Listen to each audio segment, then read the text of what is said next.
जिस तरीके से कार्यक्रम कर रही है, इसी क्रम में आपातकाल के विरोध में आज कैबिनेट मंत्री महिपाल ढांडा से भी इंडिया न्यूज ने खास बातचीत की है। उनका क्या कुछ कहना है, ये आपको वो सुनवाते हैं। जिस तरीके से आज 25 जून है, इमरजेंसी इस दिन लगी थी, काला दिवस के रूप में भारतीय जनता पार्टी इसको बना रही है। पूरे देश के अंदर अलग अलग कार्यक्रम जो है वो किए जा रहे हैं। किस तरीके से देखते हैं गिरफ्तारियां जो है वो विपक्ष के नेताओं की इस दिन की गई थी? देखिए, इलाहाबाद हाई कोर्ट ने एक फैसला सुनाया और फैसला सुनाते हुए ये कहा कि भाई जो इंदिरा गांधी जी हैं, इन्होंने जो चुनाव जीता है ये बहुत गलत तरीके से जीता है और इनका चुनाव रद्द किया जाता है। इंदिरा गांधी जी ने अपनी सत्ता बचा के रखने के लिए इस देश के संविधान को ही कुचल दिया। इस देश के लोकतंत्र को खत्म करने का एक कुचक्कर रचा, प्रयास किया। संविधान के अनुसार उन्होंने तुरंत ये कह देना चाहिए था कि भाई मेरे पार्टी का कोई दूसरा व्यक्ति वो प्रधानमंत्री बन जाएगा अगर वो संविधान में आस्था रखती। और जब मैं इस सजा से बाहर निकल जाऊंगी तब पार्टी का जो निर्णय होता है वो कर लेते। मगर क्योंकि प्रधानमंत्री हम ही बनेंगे, हमसे बाहर नहीं कुछ भी जाना चाहिए, ये चीज, ये अहंकार, इसने संविधान को तो तहस नहस किया ही।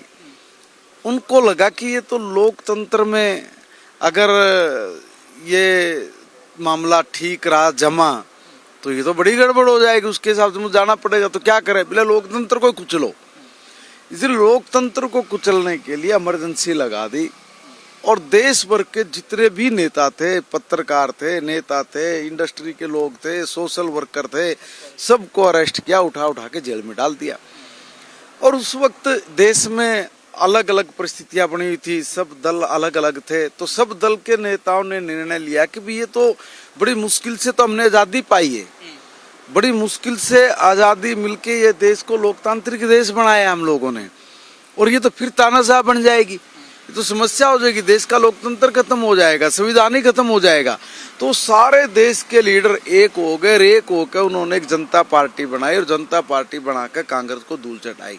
मगर ये जो 2-2.5 साल का पीड़ है, अगर इस वक्त उस वक्त के हमारे नेता जागरूक नहीं होते तो आज हमारा देश संविधान की जो बात दोनों बहन भाई मिलकर कर रहे हैं ना, और लोकतंत्र की बात कर रहे हैं, इन्होंने इसको, इनके खानदान ने इसको कभी का कुचल दिया होता और आज ये देश तानाशाही होता।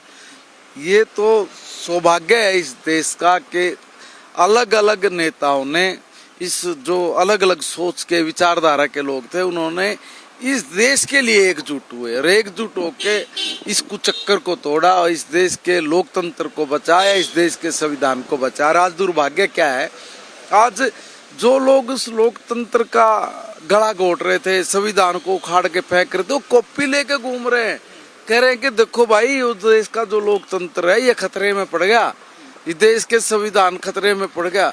अरे भाई तुम क्या बोल रहे हो भाई, छाछ तो बोले छलनी बोले, जिसमें 1000 थे तुमने तो नासी पीट दिया था।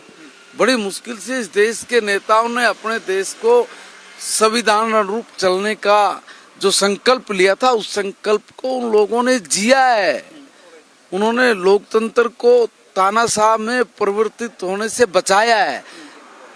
और इतना जो जुल्म ढाया, इतने लोगों की जो षड्यंत्र करके जो हत्याएं की गई जेलों में, उनको जो बुरी से बुरी यातनाएं दी गई, तो आज हमारी जो युवा पीढ़ी है इसको पता होना चाहिए कि उस दौर में वो हकीकत क्या थी। शुक्रिया हमसे बातचीत करने के लिए।